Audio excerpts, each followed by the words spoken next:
Republic के digital platform पे आपका स्वागत है। मैं हूं जतिन शर्मा और इस वक्त मेरी मौजूदगी श्रीनगर में है। एक तरफ भारत और पाकिस्तान के बीच में तनाव है, भारत आतंकवाद के खिलाफ लड़ाई लड़ रहा है, तो वहीं पाकिस्तान भारत के मिलिट्री एस्टेब्लिशमेंट पर वार करने का कोई मौका नहीं छोड़ रहा है। लेकिन इसी बीच पाकिस्तान का एक और झूठ सामने आया। जी हां, ये वो झूठ है जो कि इस ओर इशारा कर रहा है कि किस तरीके से पाकिस्तान आर्मी और आतंकियों के बीच में गठजोड़ है और दोनों मिलकर काम करते हैं। ऐसा इसलिए हम कह रहे हैं क्योंकि पाकिस्तान के डीजी आईएसपीआर द्वारा एक प्रेस कॉन्फ्रेंस की गई। उस प्रेस कॉन्फ्रेंस में एक फोटो दिखाई गई और उस फोटो में दरअसल एक सफेद कुर्ता पहना शख्स नजर आ रहा है, जो कि भारत द्वारा जो पाकिस्तान के अंदर स्ट्राइक की गई, खासतौर पर लश्कर ए तोयबा के कैंप में मुरीदके में जो स्ट्राइक की गई, उसमें जो आतंकी मारे गए उनके जनाजे की वो तस्वीर है।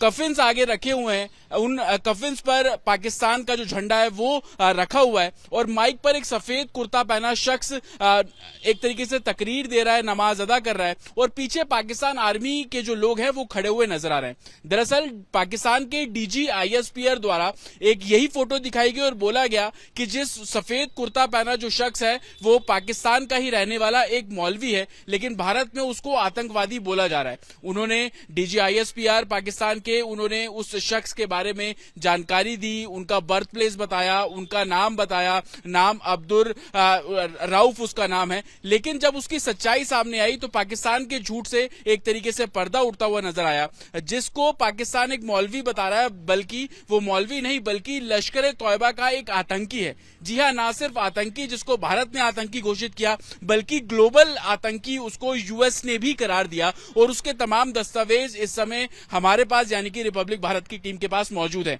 आतंकी अब्दुल लश्कर ए तोयबा से जुड़ा हुआ था। अब्दुल राउफ लश्कर ए तोयबा के लिए पैसा इकट्ठा करता था। 2008 में वो लश्कर ए तोयबा से जुड़ जाता है। पाकिस्तान में चंदा इकट्ठा करने के नाम पे जो पैसा इकट्ठा करता था उसको आतंकी संगठन लश्कर ए तोयबा में इस्तेमाल किया जाता था।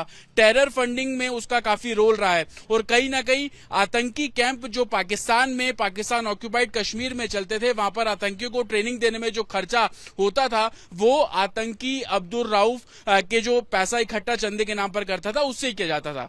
तो जिस आतंकी को पाकिस्तान के डीजी आईएसपीआर सिर्फ एक मौलवी बता रहे हैं, लेकिन उसकी सच्चाई तमाम दस्तावेज जो कि यूएस ने ग्लोबल आतंकी जिसे घोषित किया वो साफ तौर पर सामने आया, वो दस्तावेज भी अब सामने आ गए हैं। तो कहीं ना कहीं जिस तरीके से पाकिस्तान इस पूरे तनाव की स्थिति में झूठ परोस रहा है, सोशल मीडिया प्रोपेगेंडा का इस्तेमाल कर रहा है ताकि वो पाकिस्तान में एक पॉजिटिव मैसेज दे सके, किस तरीके से वो एक मौलाना को आतंकी जो है वो नहीं बता रहा है, छुपा रहा है, लेकिन उसका झूठ सामने आया और ये एक और इशारा कर रहा है कि कैसे पाकिस्तान आर्मी और आतंकी एक साथ मिलकर भारत के खिलाफ आतंकी गतिविधियों को अंजाम देते हैं। सवाल वही खड़ा होता है कि एक आतंकी के फ्यूनरल में, उसके अंतिम संस्कार में, उसके जनाजे में पाकिस्तान आर्मी का क्या काम, उन ऑफिसर्स का क्या काम। और ये तस्वीर अपने आप में बयां करने के लिए काफी है कि कैसे एक आतंकियों के जनाजे में जो नमाज अदा करा रहा है वो लश्कर ए तोयबा का आतंकी है,